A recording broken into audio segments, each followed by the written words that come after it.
waxaa maanta asqaran loogu sameeyay magaalada madaxda gobolka Sanaag ee Ceerigaabo Suldaan Cabdullaahi Cabdi Koor oo kamid ah salaadiinta Soomaaliland isla markaana ka soo jeeda gobolka Sanaag oo maalintii shalay taayid ku geeriyooday shil gaari oo ka dhacay duleedka galbeed ee degmada Ceelaf Weyn waxaana aaska marxuumkan ka soo qayb galay wasiirka xiriirka golayaasha iyo arrimaha dastuurka Soomaaliland gudoomiyaha gobolka Sanaag maayirka degmada Ceerigaabo madax dhaqameedka gobolka Sanaag iyo dadweyne aad u tiro badan kuwaas oo aan u kala hadhin aaska marxuumka Suldaan Cabdullaahi Cabdi Koor waxaana dhammaanba halkaasi tacsi tiiraanyada ka diray xubnihii kala duwan ee aaskaasi ka soo qayb galay waxaana Ilaahay marxuumka uga baryeen inuu jannatul firdaws ka waraabiyo qoyskii iyo qaraabadii uu ka baxay iyo shacbiga reer Soomaaliland uu sameeyay iimaan ka siiyo waa la wada dhimanayaa geerida nin walba ku qoran yahay waxaan halka maanta tacsi uga dirayaa ehelkii iyo qaraabadii uu ka baxay Suldaan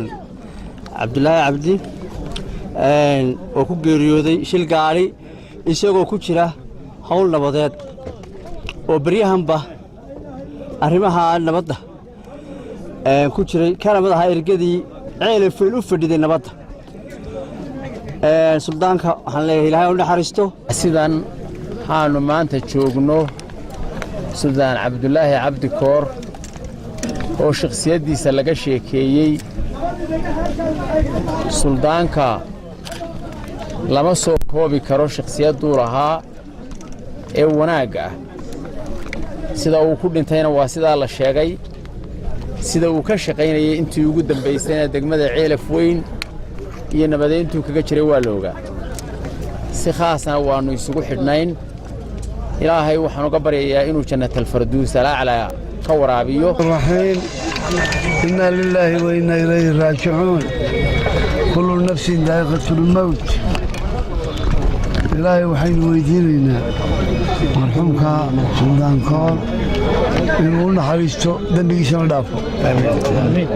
ummadii eerka wahayd dhammaantoodna samriyeeno ka siiyo ummadda reer Sanaag oo dhan iyo reer Soomaaliland inuu Ilaahay samriye iimaan ka siiyo isagana ugu deeqo jannadii aynu Ilaahay weydiinaynaa ehlu jannu aha nabad buu ka shaqeynayay wuxuuna ahaa kuna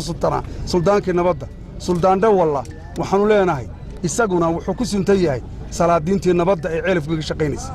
waxaanu leenahay salaadiintu magacun bay wada sidataaye sida salaadiintaas oo kale nabadda u heelan ayaa laga rabaa reer Sanaag iyo reer Soomaaliland oo dhan inay yimaadaan oo nabadda ka shaqeeyaan oo ay janno shaqaystaan Koor wuxuu ahaa shakhsiyad ku geeriyootay 2 sano dhexdood sulx buu ka tagay oo Ceelaf Weyn ku hayay og baanu socon sulx kala socon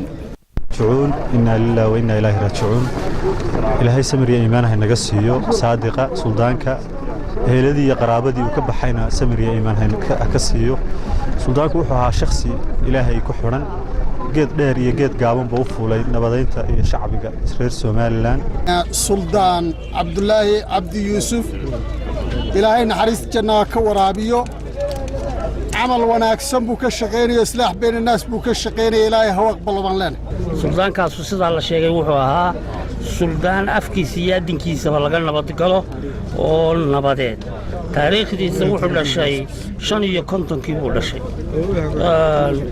ximan gareen buu ku dhashay halka ximan gareen xigta buu ku dhashay Allah yarxamo waxaan tacsiyad qaran u dirayaa eheladii iyo qaraabadii dhammaanba ay ka geeriyoodeen saddexda shahiid oo suldaanku ugu horeeyay iyo labada sarkaal oo dhammaantoodba ahaa adeegayaasha qaranka oo suntanaa oo huwanaa horumarinta nabadgelyada Yunis Sheekh Ahmed Universal TV Ceerigaabo